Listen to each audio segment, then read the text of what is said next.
इसी तरह साल गुजरते रहे। सफीना के घर अमान के बाद लारी पैदा हुई थी। बेटी पैदा होने पर कबीर की आंखों में चमक आई थी। सफीना ने समझा था कि कबीर को बेटी से प्यार होगा, इससे वो खुश है। लेकिन कबीर के दिमाग की गलीज सोचों से अभी वो अनजान थी। टाइम गुजरता गया। अमान 20 साल का और लारी 15 साल की हो गई थी कि एक दिन कबीर फिर नशे में धुत घर आया था। कबीर, आप फिर से नशा करके आए हैं? सफीना जो रात के 1 बजे के पहर कबीर का इंतजार कर रही थी, उसे नशे में धुत देख आंखें नम सी हो गई थीं। सफीना मुंह पर हाथ रखे सदमे से पूछने लगी, अरे हट, क्या मुसीबत है? कबीर सफीना को धक्का देते हॉल में बैठी मासूम सी लारेब के पास गया, जो हाथ में किताबें थामे पढ़ रही थी और अमान उसे पढ़ा रहा था। लारेब ने हैरानगी से अपने बाप को देखा, जो कि पहली दफा नशे की हालत में घर आया था। अब्बा, ये फिर से नशा करके आया है। अमान गुस्से में बोला, लेकिन कबीर कानों में रुई डाल दिए लारेब के पास गया। कितनी खूबसूरत है बेटा, तू तो मेरे बहुत काम आएगी। कबीर अपने गलीस हाथों से लारेब के चेहरे को छूने लगा। सफीना को एक अनजाना सा खौफ लाक हुआ था। वो जल्दी से आगे बढ़ी, कबीर को धक्का देती लारेब को गले लगा चुकी थी। तुम दूर रहो मेरी बेटी से। सफीना को आज फिर से कबीर से घिन आने लगी थी। कबीर इस वक्त नशे में था, इससे वो चुपचाप उठकर कमरे में चला गया। अमान और लारेब ने एक नज़र अपनी रोती हुई माँ को देखा था। फिर ये रोज़ का मामूल बन गया कि कबीर आता और सफीना उससे लड़ती और कबीर उसको मारता। अमान और लारेब खामोशी से ये मंजर देखते थे। जो भी था वो बाप था अमान का, वो रोक नहीं पाता था। अगर वो रोकता भी तो कबीर उससे भी मारता था। कबीर सारा काम छोड़े नशे की लत, जुए की लत में लग चुका था। कबीर तो अपनी बीवी के साथ साथ कभी कभी लारे पर भी हाथ उठा देता था। अमान कॉलेज जाता था, जिसकी वजह से उसे पता ना होता कि पीछे क्या होता है। लेकिन घर आकर अपनी माँ और बहन की हालत देखकर उसे बहुत गुस्सा आता। एक दिन अमान कॉलेज से घर आया तो अपने सारे लोगों को अपने घर में देखकर हैरान हुआ। अमान जल्दी से घर के अंदर भागा था। कुछ लोग उसके बाप को मार रहे थे और उसकी माँ को बाजू से पकड़ा हुआ था। जब तू हमारा 50,000 कर्जा देगा तो अपनी इस कमसून हसीना बीवी को ले जाना हमारे अड्डे से। वो शख्स हवस भरी नजरों से सफीना को देखते कहने लगा। जबकि कबीर को कोई फर्क नहीं पड़ रहा था। वो 3 दफा जुआ हार चुका था, अभी उसके पास कुछ भी नहीं था। अमान ने आगे बढ़कर उस हट्टे कट्टे आदमी को धक्का दिया था और अपनी रोती माँ को अपने पीछे छुपाया था। सफीना को आज महसूस हुआ था कि उसका मासूम बेटा आज बड़ा हो गया है, जो उसकी हिफाजत कर सकता है। और लड़के, साइड पर हो। तेरे बाप पर बहुत कर्जा है हमारा, और ये कर्जा तेरी माँ पूरा करेगी। वो आदमी हवासत से कहता हंसने लगा था और वहाँ उसके साथ और लोग भी हंसने लगे थे। आज अमान को पहली दफा अपने बाप से नफरत महसूस हुई थी। मैं आपको दूंगा आपके पैसे। अमान जोर से चीखा था। बस आप लोग मेरी माँ से दूर रहें। अमान गुस्से से बोला, तेरे बाप के पास एक फूटी कोड़ी नहीं, और तू कहाँ से देगा साले? अम्मा, आपके पास कोई जेवर होंगे? अमान डरते डरते अपनी माँ से पूछने लगा था, क्योंकि इसके अलावा अमान को कोई रास्ता नजर नहीं आ रहा था। सफीना ने वो जेवर अच्छे बुरे वक्त के लिए संभाल रखे थे, लेकिन आज ही उसका बुरा वक्त आएगा, उससे अंदाजा नहीं था। वो हाँ में सर हिलाती आंसू बहाने लगी। अम्मा, जाइए लेकर आइए। सफीना एक अफसोस भरी नजर कबीर पर डाल कर रूम में चली गई। वो लोग भी चुप हो गए, उन्हें पैसों से मतलब था। सफीना अपना जेवर ले आई, जो सोने का सेट था, जो कि 2 से 3 लाख का होगा, लेकिन उन्हें ये 50,000 के बदले देना पड़ रहा था। उसे बहुत अफसोस था, लेकिन उसे अपनी इज्जत बचाने के लिए ये करना पड़ा। ये ले और जाए यहाँ से। अमान ने सेट पकड़ाते हुए कहा, तो वो लोग भी कबीर को देखते चले गए। अमान, सफीना ने अमान को पुकारा। अमान भी सफीना के गले लगकर माँ को चुप करवाने लगा। अभी उसे थोड़ी भी देर हो जाती कॉलेज से वापसी पाई तो वो लोग उसकी माँ को ले जाते। लारे भी कमरे से बाहर निकल आई थी, वो भी सफीना के साथ लगकर रोने लगी। कबीर तो मार खा खा कर बेहोश हो चुका था। हाल आज एन और कयान इटली की मशहूर सिटी में जा रहे थे, जिसका नाम वीनस था। एन को वहाँ की गोंडोला राइड बहुत पसंद थी। वो उसी के लिए तो इटली हनीमून मनाने आई थी। आन, आप तैयार हो गए? हाय, कितना मज़ा आएगा ना। एन एक्साइटेड सी कयान से साथ चिपकी थी। ब्लैक पैंट के ऊपर रेड कलर का शॉर्ट फ्रॉक पहने अपने ब्राउन बॉल खुले छोड़े कयान को वो इस टाइम बेहद खूबसूरत लगी। हाँ, मैं तो तैयार हूँ मेरी एन। कयान ने भी ब्लैक कलर की पैंट शर्ट पहनी थी, जिसमें एन तो अपने कयान पर फिदा हो गई। चले आप। एन कयान के बाजू में अपना बाजू डाले निकल पड़ी। थोड़ी ही देर में वो गंडोला राइड में मौजूद थे। हाय अल्लाह, देखिए कितना प्यारा शहर है। उफ, मुझे तो इतना शौक था ये शहर देखने का। एन खुशी से चेकती कयान से कहने लगी। फिर वो राइड में बैठे थे। राइड में बैठकर वो पूरा वेनिस घूम आए थे। कयान ने कितनी ही यादगार तस्वीरें, वीडियोस बनाई थी जो कि उनके लिए याद ही रह जानी थी। आन, कितने मज़े की राइड थी ना। मेरा दिल कर रहा है मैं दोबारा से लूँ। एन मुंह बनाकर कहने लगी। एन, फिर कभी ले लेना, अभी चलते हैं। देखो मौसम कितना ख़राब हो रहा है, लगता है बारिश हो जाएगी। फिर दोनों घूमते अपने होटल वापस आ गए थे। उनके दिन तो ऐसे ही गुजर रहे थे, एक दूसरे के संग मोहब्बत में, एक दूसरे की गुम। कल एन की सालगिरह भी थी जो कि एन को तो याद भी नहीं था, लेकिन कयान को याद था और वो उसकी बर्थडे को बहुत खास बनाने वाला था। अमान अपना टूटा हुआ दिल लेकर घर आया था।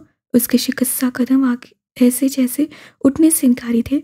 उसका दिल किया अभी वो चंदा को झुंझोड़ कर पूछे कि क्या गलती हो गई थी उससे, क्या कमी थी उसके प्यार में जो वो उसका दूसरे मर्दों से मुआवजा कर रही थी, उसके प्यार को ठुकरा रही थी। अमान का दिल आज खून के आंसू रो रहा था। वो चाहकर भी अपने दिल से चंदा की मोहब्बत कम नहीं कर सकता था। बिखरे बाल, ऊपरी 2 बटन खुले, सूख आंखों से अमान को दीवाना ही लग रहा था।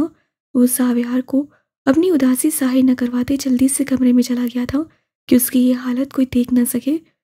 लेकिन वो क्या जानता था कि दीवानों की हालत तो 1 मिनट में पता चल जाती है। माला को अब आहिस्ता आहिस्ता होश आने लगा था। वो गायब दिमागी से उठकर बैठी तो उसका सर चकराने लगा, लेकिन अपने सामने बैठे सावियार को देखकर उसे अपना सांस रुकता महसूस हुआ। आहिस्ता आहिस्ता उसे सब याद आने लगा कि वो कैसे भागी और कैसे जावियार उसे लेकर आया था। जावियार उसे उठता देख खतरनाक कदम लेते माला की तरफ आने लगा। माला बेड से खड़ी होती भागने की तैयारी करने लगी। जावियार को अपने करीब आते देख खौफ से पीछे कदम लेने लगी। जावियार ने उसे कमर से पकड़कर अपने करीब किया। माला ने अपना आप छुड़वाने की नाकाम कोशिश की। माला मेरी जान, क्यों मेरा सबर आजमाती हो? जावियार नॉर्मली बात करने लगा। वो नहीं चाहता था कि माला मजीद उससे खौफजदा होकर कुछ कर बैठे। उससे अपना गुस्सा किस तरह कंट्रोल किया था वो ही जानता था। उसकी बातों से माला को ज़रा भी महसूस ना हुआ कि वो गुस्से में है, लेकिन वो ये नहीं जानती थी कि जाविया ने किस तरह अपने अंदर उठते गुस्से को कंट्रोल किया था। भालू, जावियार उसके बालों में अपना चेहरा छुपाते खुमार उलूद लहजे में बोला। माला की आंखों से आंसू निकलने लगे। प्लीज जावी, दूर रहो, वो कपकपाते लहजे में बोली। अरे मेरी जान, मुझे लगता है रात का काम अभी पेंडिंग है, तो क्यों ना वो काम आज किया जाए? जाविया शरारती लहजे में उससे कहने लगा। जाविया की बात सुनते माला की खूबसूरत नकुश में गुस्सा उमट कर आया था। माला जाविया को धक्का देते पीछे करने लगी। तुम ऐसा कुछ नहीं करोगे, माला गुस्से से चीखी थी। मेरी जान, तो कौन रोकेगा मुझे? बताओ ना, कौन रोकेगा मुझे? जाविया ट्रोमाई अंदाज से माला की बात का जवाब देता खुद ही हंसने लगा। और अभी जो तुमने यहां से भागकर गलती की है ना, उसकी सजा भी तो मिलनी है ना। ये बात सुनते ही माला दोबारा से खौफजदा नजरों से जावी को देखने लगी जो थोड़ी देर पहले गुस्सा कर रही थी। वो उस गुस्से को भूल गई थी। कहा था ना डार्लिंग, तुम मेरा जुनून हो और मेरे जुनून को हवा मत लगने देना। माला के कान में सरगोशी करते जाविया उसी कान की लोगों काट गया। माला सांस रोके बेजान सी जाविया के आसार में खड़ी कांप रही थी। छोड़ो मुझे, माला जाविया की बढ़ती गुस्साखियों से खुद को दूर करती बोली। नहीं है मुझे तुमसे मोहब्बत, सुना तुमने, तुम एक दरिंदे हो, नफरत है मुझे तुमसे। माला जावियार को पूरे जोर से धक्का देते हुए बोली। जावियार जो अपना गुस्सा कंट्रोल किए हुए था, उसके नफरत का सुनते भड़क उठा था। तुमसे अच्छा तो वो अदील था। इससे पहले माला कुछ और कहती, जावियार ने उसके बालों को दबोचकर अपने करीब किया और उसके होंठों पर छू किया और अपने अंदर की उठती वहशत को पुरसुकून करने लगा। जावियार अपना तमाम गुस्सा उसके लबों पर निकाल रहा था। सांस बंद होने पर माला ने उसके सीने पर मुक्के मारे, जिससे होश में आते वो पीछे हुआ, लेकिन उसके अंदर का गुस्सा अभी भी कम नहीं हुआ था। माला ने अपने होंठ पर उंगली रखी तो उनकी एक बूंद उसकी उंगली पर लगी थी। वो माला की तरफ देखकर कुछ सोचता मुस्कुराया था। तुम्हें नहीं मुझसे मोहब्बत है ना? जाविया पागलों की तरह पास पड़ा शीशे का मेज उठा था, पूरी कुव्वत लगाकर जमीन पे पटक चुका था। माला की चीख निकली थी। अपने मुंह पे अपने हाथ रखे वो सिसकने लगी थी। आंखों से आंसू निकलने लगे थे। नहीं है तुम्हें मुझसे मोहब्बत, तुम्हें मुझसे मोहब्बत करनी होगी। सुना तुमने, मुझसे मोहब्बत करनी होगी तुम्हें। वो जुनूनी अंदाज से बोलते माला को कोई पागल ही लगा था। शीशा जमीन पे गिरते ही चिकना चूर हो गया था। बहुत जल्द माला, बहुत जल्द तुम खुद मुझसे मोहब्बत का इजहार करोगी, खुद अपना आप मेरे हवाले करोगी। लेकिन इससे पहले तो मैं इस कुत्ते अदील का नाम लेने की सजा और मुझसे दूर भागने की सजा जरूर दूंगा तुम्हें, ताकि दोबारा तुम ये गलती ना कर सको। माला खौफ से नफी में सर हिलाने लगी। चलो डार्लिंग, इन्हीं पैरों से भागकर गई ना मुझसे दूर, अब इन्हीं पैरों को चलाकर खुद टूटे हुए शीशे पर चलो। नहीं नहीं प्लीज। उसका दिल था कि बाहर निकलने को था। इतनी बुरी सजा उसके भागने की, अगर उसे पता हो तो वो कभी ना भागती। नहीं नहीं, माफ कर दो। माला जावियार के आगे हाथ छोटे सिसक पड़ी थी, लेकिन माला के मुंह से अदेल का नाम सुनकर अपना गुस्सा कैसे जावियार ने सब किया हुआ था। अगर वो अपने गुस्से के मुताबिक सजा देता तो उससे बुरी होती। जावियार सुर्ख आंखें लिए गुस्से से लब मीचे हुए सोफे पर बैठ गया। चलो शाबाश डार्लिंग, चलो, या फिर मैं तुम्हारे पाँव काट दूं। जावियार अपना चाकू हाथ में पकड़ता बोला, प्लीज एक दफा। रो रो कर अब तो माला का गला खुश्क हो गया था। भालू, तुम ऐसे नहीं मानोगी। जावियार अपनी जगह से उठने लगा तो माला का दिल बाहर आने को था। नहीं नहीं, मैं चलूंगी ना, चलूंगी। माला अपने आंसुओं से तरस चेहरा लिए बोली, लेकिन जावियार को आज उस पर तरस नहीं आने वाला था। पाँव कटवाने से अच्छा था कि वो अपने पाँव जख्मी कर लेती। उसे इस कदर इस वक्त जावियार से खौफ आ रहा था कि वो सांस रोके टूटे हुए कांच के पास पहुंच चुकी थी। जावियार आराम से बैठे उसे देख रहा था, ऐसे जैसे अपना पसंदीदा शो टीवी पर देख रहा हो। माला ने एक दफ़ा फिर कोशिश करनी चाहिए। सॉरी जावी, आइंदा नहीं करूंगी, वो कपकपाते लहजे में बोली। चलो डार्लिंग, जो कहा है वो करो। जावियार सख्त लहजे में बोला। माला ने अपना पाँव शीशे के ऊपर रखा। एक सिसकी उसके मुंह से निकली थी, पूरा कांच उसके पाँव के अंदर घुस गया। एक जोरदार चीख माला के मुंह से निकली। वो दर्द से चिल्ला रही थी, लेकिन जावियार सबके पैरे बैठाकर उसे देख रहा था। माला के पाँव से खून निकलकर जमीन को लाल कर रहा था। उसे दूसरा पाँव रखा था कि दूसरे पाँव में भी कांच घुसा था। दूसरे पाँव पर कांच लगते ही माला जोर जोर से रोने लगी। जावियार उसे रोता देख उठा और उसके पास चला गया और उसे अपने बाजू में उठा लिया और उसके पाँव से खून निकलकर अब जावियार के कपड़ों पर भी लग रहा था। माला ने तो सख्ती से आंखें मीच ली थी।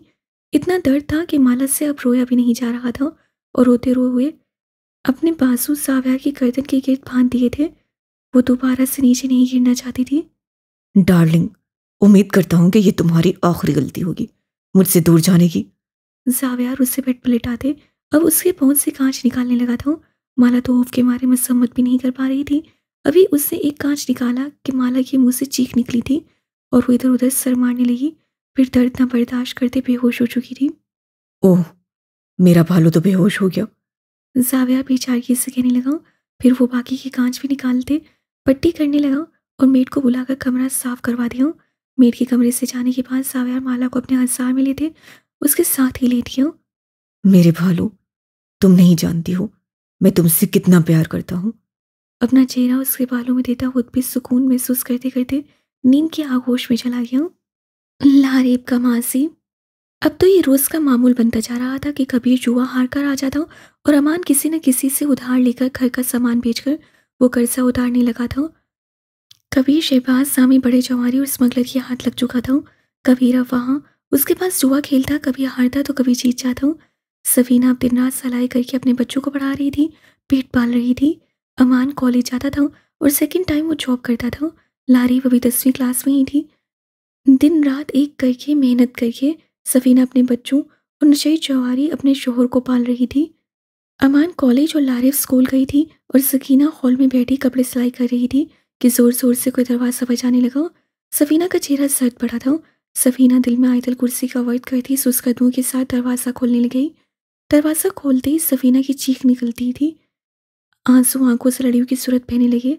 सामने ही कबीर था, जो कि बहुत सारी चोटें और मार खार कर आया था। कबीर, क्या हुआ है आपको? सफीना हिम्मत जमा करते बोली। बहुत हिम्मत करते सफीना कबीर को पकड़ते अंदर लेकर आई। कबीर नशे में लड़खड़ाता अंदर आया था। क्या हुआ बताओ तो सही, मेरा दिल बैठा जा रहा है। सफीना कबीर की हालत देखती रोते हुए बोली। पीछे हो तुम। कबीर उखड़े अंदाज से बोलकर सफीना को धक्का देने लगा। कबीर फुल नशे में था। सफीना किचन में जाती पानी ले आई और साथ में खाना लाकर कबीर के सामने रख दिया। कबीर ने खाना उठाकर नीचे फेंक दिया और सफीना को बाजू से पकड़कर उसे झंझोड़ने लगा। मुझे 1 लाख की जरूरत है, मुझे दे दो, वरना वो लोग मुझे मार देंगे। सफीना ने हैरत और परेशानी से कबीर को देखा। मार दे। सफीना लड़खड़ाते लहजे में बोली। वो शहबाज के लोग मुझे 2 पैसे अभी। वो कुछ और कहता कि इतने में दरवाज़ा फिर से जोर जोर से बजा था, ऐसे जैसे कोई दरवाज़ा तोड़ देगा। वो आ गए पैसे लेने, अगर मैंने ना दिए तो वो मार देंगे। और कबीर दरवाज़ा खोल वरना दरवाज़ा तोड़ देंगे और तेरा वो हाल करेंगे तो याद रखेगा। बाहर से चिंगारती आवाज़ से सफीना भी डरकर कबीर को देखने लगी। खोल रहा है कि नहीं? बाहर से एक गोली भी चली थी। सफीना डर के मारे भागकर कमरे के अंदर गई और अपने कमरे से अपना आखिरी सोने का सेट, जो कि उसकी माँ की निशानी था, वो उठा कर ले आई और जाकर दरवाज़ा खोल दिया। बाहर के लोगों ने सफीना को धक्का दिया और अंदर कबीर की तरफ बढ़े, जबकि सफीना ऊंधे मुंह नीचे गिरी थी। अबे ओ बेगैरत, तो हमारा 1 लाख खाकर यहाँ आकर छुप कर बैठा है। ओए शीदे छोड़। पीछे से एक भारी आवाज़ से शीरे का कबीर पर उठता हाथ रुक गया था। कबीर तो शहबाज को सामने देख हैरान और परेशान हुआ था। शीरे ने सोफा साफ किया और शहबाज को बैठने का कहा। शहबाज भी एक टांग पर टांग रख के बैठ गया और मुंह में सिखार लिए पीने लगा। साहब माफ कर दो। कबीर शहबाज के पैरों में गिर गया था। इतने में अमान भी घर आ गया था। अपने बाप को किसी के पैरों में बैठा देख उससे गुस्सा आया था। आए रोज उसके घर में तमाशा लगता था। अब सफीना भी अपना दुपट्टा ठीक करती उठ गई। अमान सफीना के पास जाकर खड़ा हो गया कि शहबाज की नज़र सफीना पर गई थी और शहबाज की गली ससें वहीं की वहीं ठहर गई थी। सफीना की खूबसूरती ने शहबाज को पहली नज़र में घायल कर दिया था। सफीना अपने ऊपर शहबाज की नज़र महसूस करके अमान का हाथ मजबूती से पकड़ गई। अमान बेटा जाओ, ये सोने का सेट देकर अपने बाप का कर्जा उतार दो। वो सेट देते सफीना की आंखों में बेतहाशा आंसू आए थे। वो बगैर सामने शहबाज की तरफ देखे अमान से कहने लगी। उसे शहबाज की नजरों से खौफ आने लगा था। बेशक औरत अपने ऊपर पड़ने वाली अच्छी और बुरी नज़र को पहचान जाती है। अमान ने एक नफरत भरी नज़र अपने बाप पर डाली और सोने का सेट पकड़ता शहबाज की तरफ चला गया। ये ले और चले जाएं हमारे घर से। अमान ने अपना लहजा नॉर्मल रखते हुए कहा, क्योंकि वो भी जवान था और जवानी का खून तो जोश मारता है, लेकिन वो अभी इस कंडीशन में नहीं था कि अपना गुस्सा सामने खड़े लोगों को दिखा सके। शहबाज ने अपने एक आदमी को इशारा किया तो उससे वो सेट ले लिया। ठीक है बॉस। शहबाज अपने पैरों में बैठे कबीर को एक ठोकर मारकर उठा। आइंदा तो पैसों के बगैर जुआ खेलने आया तो तेरा वो हशर करूंगा कि याद रखेगा। फिर वो अपनी क्रोफर्ड चाल चलता दरवाजे तक गया और एक दफ़ा फिर मुड़कर सफीना की जानिब देखा जो अपने शोहर के पास जा रही थी। शहबाज एक शैतानी मुस्कुराहट उछालता चला गया। खाल। सफ़ीर उस दिन लारेब की हालत देखकर डर गया था, इसीलिए उसने अपने कमरे में लारेब के लिए कैमरे लगवा दिए थे ताकि वो उसकी हर हरकत पर नजर रख सके। अभी वो हॉस्पिटल जाने के लिए रेडी हो रहा था और लारेब सोई हुई थी। खटपट की आवाज़ से लारेब की आंख खुली थी और उठते ही उसकी नज़र सफ़ीर पर पड़ी। लारेब के चेहरे पर मुस्कुराहट आई थी। वो यकटक अपने एंजल को देखने लगी। सफ़ीर को अपने ऊपर किसी की नज़रों की तपिश महसूस हुई तो उसने शीशे से ही अपने पीछे लारेब को अपने आप को देखते पाया। लारेब अपने एंजल को अपनी तरफ देखते अपनी आंखें मसलती उठी और सफ़ीर के पास जाकर खड़ी हो गई। एंजल, आप कितने प्यारे लग रहे हैं। लारेब आंखों में चमक लिए सफ़ीर के वजह चेहरे को देखती बोली। पता नहीं क्यों जब भी लारेब सफ़ीर की ऐसे तारीफ करती थी सफ़ीर ब्लश करने लग जाता कि उसके पास लारेब की तारीफ का जवाब नहीं होता था, क्योंकि कभी किसी ने उसकी ऐसी तारीफ नहीं की थी। लारेब जाओ फ्रेश हो जाओ, फिर नाश्ता करने नीचे चलते हैं। लारेब जाओ फ्रेश हो जाओ, फिर नाश्ता करने नीचे चलते हैं। सफ़ीर लारेब की बात को इग्नोर किए लारेब से मुहाते हुआ। इससे पहले कि लारेब कुछ कहती दरवाज़ा खोलकर सोहा अंदर आई थी, जिसे देखकर लारेब के मुंह के साविये बिगड़े थे। हेलो सफ़ीर। हेलो सोहा, तुम यहाँ सुबह सुबह हैरियत? सफ़ीर मुस्कुराते चेहरे के साथ बोला। हाँ सफ़ीर, जब से मैं आई हूँ तुम कमरे में ही बैठे रहते हो। तुमने तो कहा था कि मुझे पूरा कराची घुमाओगे। सोहा लारेब को इग्नोर करती बोली। लारेब के चेहरे के खूबसूरत नकुश सुर्ख पड़े थे, मुंह फूल सा गया था। उससे कहाँ बर्दाश्त था कि उसके एंजल से कोई बात करे। पोहा आपी। लारेब गुस्से से सोहा का नाम बिगाड़ती पोहा बोल लग गई थी। जहाँ सोहा अपना नाम सुनती गुस्से से लाल हुई थी, वहीं सोहा का नाम पोहा सुनकर सफ़ीर के लबों पर दबी दबी हंसी आई थी। आप मेरे एंजल को बड़ी बोला करें जैसे मैं अपने बड़ी को बड़ी बोलती हूँ। लारेब अपनी छोटी सी नाक खुलाती हुई बोली। सफ़ीर को अपनी बीवी इस वक्त कोई समझदार बीवी लगी थी, जो हमेशा जलने के वक्त ही समझदारी दिखाती थी अपनी। सोहा को पहले तो गुस्सा था, अब सफ़ीर की बहन बनना उसको दबा गया था। वो सफ़ीर को शोर बनाने पर तुली थी और ये लड़की उससे बहन बना रही थी। व्हाट द हेल, मैं क्यों बड़ी बोलूंगी? सोहा गुस्से से बोली। क्योंकि आंटी ने बोला था आप मेरे एंजल की सिस्टर है, जैसे मैं अपने बड़ी की सिस्टर हूँ। नहीं हूं मैं सफीर की सिस्टर, मैं फ्रेंड हूं। नो नो, एंजल की फ्रेंड सिर्फ मैं हूं, सुना आपने? लारेब का सफेद चेहरा सुर्ख हो रहा था। देखो ये मेरी फ्रेंड है लारेब। लारेब के चेहरे को देखते सफी ने लारेब को प्यार से समझाया, कहीं वो सोहा के बाल भी न पकड़ ले। नो नो, एंजल बड़ी ने कहा था आप सिर्फ मेरे फ्रेंड हो और हमेशा मेरी ही फ्रेंड रहेंगे। सफी तुम इसको छोड़ो, तुम मुझे बताओ तुम मुझे कहाँ घुमाने लेकर जा रहे हो? सोहा दोबारा से लारेब को इग्नोर करते सफीर से मुखातिब हुई। मैं भी जाऊंगी आप लोगों के साथ, लारेब जल्दी से बोली। तुम क्यों हमारे साथ जाओगी? तुम घर में ही खेलना अपने खिलौनों के साथ। सोहा दांत किचकिचाते हुए बोली। नो नो, मुझे जाना है तो बस जाना है, लारेब सिद्धि अंदाज से बोली। सोहा तुम चलो भाई, मैं आता हूँ, फिर बताता हूँ। सफीर ने इल्तिजाई नजरों से सोहा को देखा, वरना उधर ही लारेब ने अब फिर आउट ऑफ कंट्रोल हो जाना था। सोहा सफीर का इशारा समझते बाहर चली गई। एंजल आप भूतनी पोहा के साथ नहीं जाएंगे, लारेब गुस्से से सफीर का हाथ पकड़कर कहने लगी। ओके, अब तुम फ्रेश हो जाओ, फिर नाश्ता करते हैं, फिर नहीं जाऊंगा मैं। पोहा भूतनी कहने पर सफीर अपनी हंसी दबाते लारेब से कहने लगा। लारेब आज नए नए नामों से सोहा को पुकार रही थी, जिसे सुनते सफीर को अपनी हंसी कंट्रोल करना मुश्किल हो रहा था। पिंकी प्रॉमिस करे एंजल, लारेब अपनी छोटी उंगली उसके सामने करते हुए बोली। हाँ भाई, पिंकी प्रॉमिस। सफीर लारेब की पिंकी प्रॉमिस से अच्छा खासा तंग आ चुका था। Love you so much, Laraib Safeer के गले लग गई थी। सफीर बिना महसूस सा मुस्कुरा कर लारेब के गिर्द बात सुहाल करी है। अपने खुश्क लबों पर जुबान फेरते माला की आंख खुली थी। पानी, माला अपने खुश्क होंठों को तर करती बोली, ऐसे जैसे उसे सालों से पानी नहीं पिया था, ऊपर से मुंह में बेतहाशा दर्द। पानी, माला दोबारा से बड़बड़ाई थी। भालू ये लो पानी। जावियार की आवाज सुनकर डर माला के पूरे वजूद में सरायत कर गया था। उठो ये पानी पियो।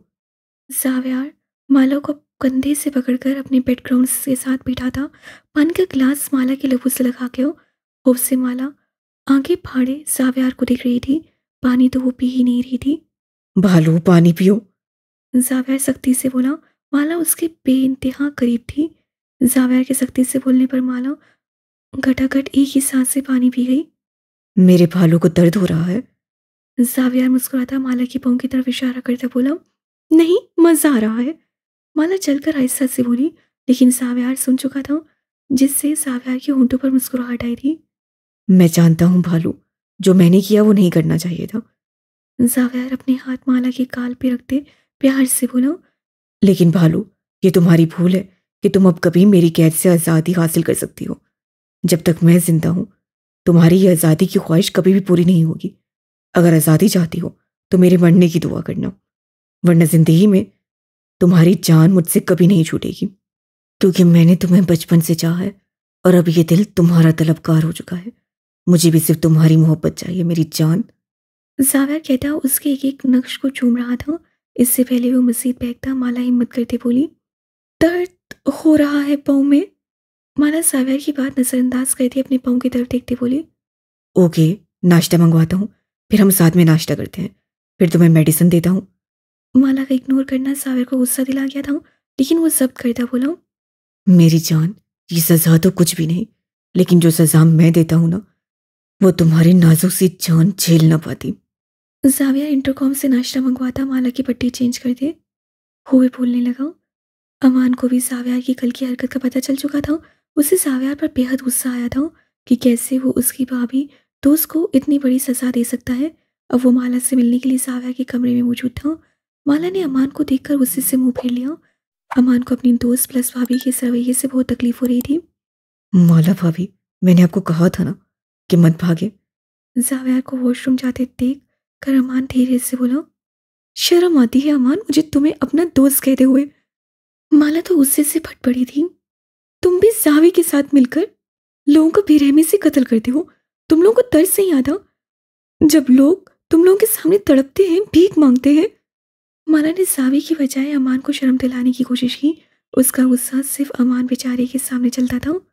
डार्लिंग, इसे क्या शर्म दिला रही हो? मुझे भी बताओ, क्या कह रही थी अमान को? जावियर वॉशरूम से बाहर निकलता हुआ बोला, जबकि माला को तो सांप सूंघ गया था। नाश्ता में टेबल पर रख कर जा चुकी थी। कुछ नहीं जावियर, माला भाभी ऐसे ही मुझसे बात कर रही थी। अमान ने बात को संभालने की कोशिश की। उसे पता था जावियर सुन चुका है, लेकिन फिर भी उससे हल्की सी कोशिश की। तुम चुप करो, मैंने सुना है क्या बात कर रही थी माला। और माला तो सर झुकाए बैठी थी। उसे नहीं पता था जावियर कब उसके साथ कुछ कर दे। अमान, तुम्हारी तबीयत कैसी है? जावियर ने उसे गहरी नजरों से देखते बोला। मेरी तबीयत को क्या हुआ है? मैं बिल्कुल ठीक हूँ। अमान हिचकिचाते हुए बोला। अमान, तुम और लारेब हमारे बच्चों की तरह हो, और ये बात कभी मत सोचना कि मैं और एन तुम्हारे किसी भी तरह की हालत से नावाकिफ होंगे, समझे? जावियर सख्त लहजे में गोया हुआ। तुम्हें फुर्सत में मिलता हूँ। जावियर सख्ती से कहते अमान को टटका गया था। अच्छा जावियर, मैं जाता हूँ, तुम लोग नाश्ता करो। तुमने नाश्ता किया? इससे पहले अमान जाता, जावियर ने उसका कंधा पकड़कर अमान का चेहरा अपनी तरफ किया। हाँ, मैंने कर लिया। अमान झूठ बोलते अपनी नस से चुराते हुए बोला। जाओ नाश्ता करो नीचे जाकर। पता है ना, मैं सब जान लेता हूँ। आइंदा मुझसे झूठ बोला तो अच्छा नहीं होगा। जावियर अमान के कंधे पर जोर देते हुए बोला। जावियर, तुम भी ना। अमान दांत कचकचाता हुआ कमरे से बाहर चला गया। चलो डार्लिंग, खाना खाओ। जावियर अपने हाथों से निवाले बना बना कर उसे खिलाता रहा, और माला बेचारी मसम्मत भी नहीं कर पाई और चुपचाप खाती रही। खाना खिलाकर जावियर उसे मेडिसिन देकर आराम का कहकर बाहर चला गया। उधर इटली में कयान और एन अपनी मस्ती में घूम रहे थे। एन को खबर मिली थी कि किंग कुछ दिन तक लड़कियां स्मगल कर रहा है, जिसे सुनते एन का गुस्सा बर्दाश्त से बाहर था, लेकिन वो अपने आन के साथ खुलकर टाइम गुजारना चाहती थी। वैसे भी उन्हें आए 1 हफ्ता होने वाला था। 2 दिन बाद उन्होंने वापस चले जाना था। अभी वो बेटी यही सोच रही थी कि वहां कयान कमरे में आ गया हो। एन? एन को गहरी सोचों में बैठे थे। कयान ने उसका कंधा हिलाया। जी जी, क्या हुआ? एन एकदम से हड़बड़ा गई। क्या हुआ एन? तुम डर क्यों गई और क्या सोच रही थी? कुछ नहीं यान, आप बताएं क्या हुआ? एन अपने आप को नॉर्मल करते कहने लगी। कयान ने भी इस बात को लंबा ना खींचा और अपने मतलब की बात बढ़ाया। मेरी जान, मैं तुम्हारे लिए कुछ लेकर आया हूँ, ये पहन कर आओ। एन ने कयान के हाथों में बैग देखते पूछा, ये क्या है यान? मेरी जान, जल्दी से जाओ, पहन कर आओ, खुद पता चल जाएगा। आन बताए ना। एन फिर से बोली। जल्दी जाओ, हमारे पास टाइम नहीं है। कयान सख्ती से बोला। एन अजीब मुंह के डिजाइन बनाती हाँ में सही हिलाती बैग पकड़कर चेंजिंग रूम में चली गई। एन ने जब बैग से ड्रेस निकाल कर देखा, गाल शर्म से लाल हो गए, चेहरा ब्लश करने लगा था। बैग में लाल रंग की स्लीवलेस गहरे गले वाली लॉन्ग मैक्सी थी, जिससे गले पर और पूरी मैक्सी पर मोतियों का काम हुआ था। वो बेहद प्यारी मैक्सी थी। एन कयान के हुक्म के मुताबिक जल्दी से वो मैक्सी पहनकर बाहर आई तो सामने एक कयान खड़ा उसका इंतजार कर रहा था। अपनी पसंद का ड्रेस अपनी बीवी को पहने देख एक पल को तो कयान साकित रह गया था। एन को कयान की नसें अपने ऊपर महसूस हो रही थी। आन, क्या हुआ? कयान की मायने ये ससुर को देखते एन का लहजा लड़खड़ाया था। फितरी शर्म ने आ घेरा था। ऐसे क्यों देख रहे हैं मुझे आन? मैं देख रहा हूँ, मेरी एन कितनी प्यारी लग रही है, ऐसे जैसे खिलता हुआ गुलाब। कयान एन की कमर में हाथ डालता उससे अपने करीब कर गया। गहरे गले से एन की रखनाइयाँ देखते हुए उसके गले पर झुकता उसकी शहरक पर होंठ रखिया कि एन शर्म से लाल हुई थी। आन, हमें कहीं जाना था ना? एन अपनी फूलती सांसों के दरमियान कयान को पीछे करते हुए बोली। मेरा तो दिल कर रहा है सारी प्लानिंग कैंसिल कर दूं, ये जो 2 दिन बचे हैं ना, तुम्हारे संग गुजार दूं। कयान एन की गर्दन में मुंह छुपाते हुए बोला। नहीं नहीं, चलिए ना, मुझे भूख भी लगी है। क्या हम कहीं जा रहे हैं? एन कयान को पीछे करती बोली, जो कि मुश्किल से ही पीछे हुआ था। कयान ने टेबल पर पड़ी पट्टी उठाकर एन की आंखों पर बांधी थी। आन, क्या कर रहे हैं? पट्टी क्यों बांध रहे हैं? बेबी, जहां ले चलूंगा वहां चली जाना, चुपचाप करके। कयान एन के कानों की लो को दबाते हुए बोला। कयान ने उसे गाड़ी में बिठाया और चल दिया। एन की आंखों पर अभी भी पट्टी बंधी थी। कुछ ही देर बाद गाड़ी एक क्रूज के सामने जाकर रुकी थी। कयान ने एन का हाथ पकड़कर उसे अपने साथ गाड़ी से निकाला और क्रूज शिप के अंदर चला गया। आन, अब खोल दें प्लीज, एन एक्साइटेड सी बोली। कयान ने एन की आंखों से पट्टी उतारी। एन की आंखों के आगे अंधेरा छाने लगा। उससे अपनी आंखें बंद करके दोबारा से खोली और जो सामने मंजर उसे नजर आया था, एन की आंखें फटी की फटी रह गई थी। उसे बेयकीन नजरों से कयान को देखा। आन, ये सब?